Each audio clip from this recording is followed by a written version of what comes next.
ములుగు జిల్లా కన్నాయిగూడెం మండలం చింతగూడెం గ్రామ పంచాయతీలో పరిధిలో గల కొయ్యూరు గొంతి కొయ్యగూడెంలో ఇండియన్ రెడ్ క్రాస్ సొసైటీ దుస్తుల పంపిణీ కార్యక్రమం నిర్వహించారు. తెలంగాణ రాష్ట్ర governor Indian red cross society రాష్ట్ర అధ్యక్షుడు జిష్ణుదేవ్ వర్మ ఆదేశాలతో ములుగు జిల్లా పాలనాధికారి ఇండియన్ రెడ్ క్రాస్ సొసైటీ అధ్యక్షుడు దివాకర్ టీఎస్ ఐఏఎస్ సూచన మేరకు ఈ కార్యక్రమం చేపట్టారు. అభయ ఫౌండేషన్ వారి అందించిన దుస్తులను చింతగూడెం సర్పంచ్ అల్లం అనిత నరసింహరావు, ఉప సర్పంచ్ దుర్గం అనిత ప్రభాకర్, బుట్టాయిగూడెం సర్పంచ్ చాటి రాంబాబు, కన్నాయిగూడెం కాంగ్రెస్ పార్టీ మండల అధ్యక్షుడు MD Afsar Pasha, Indian red cross society Mulugu జిల్లా పాలక మండలి సభ్యుడు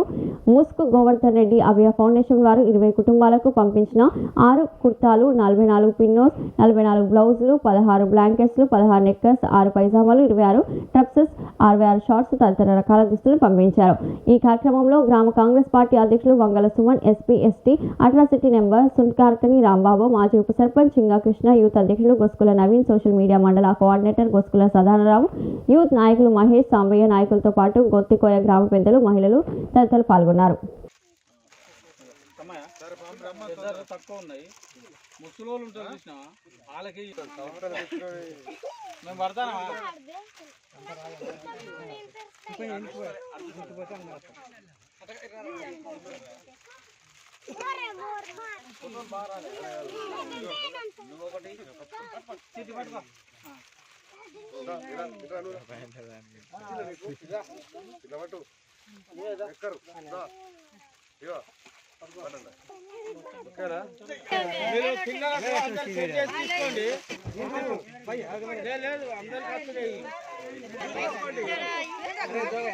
అందరు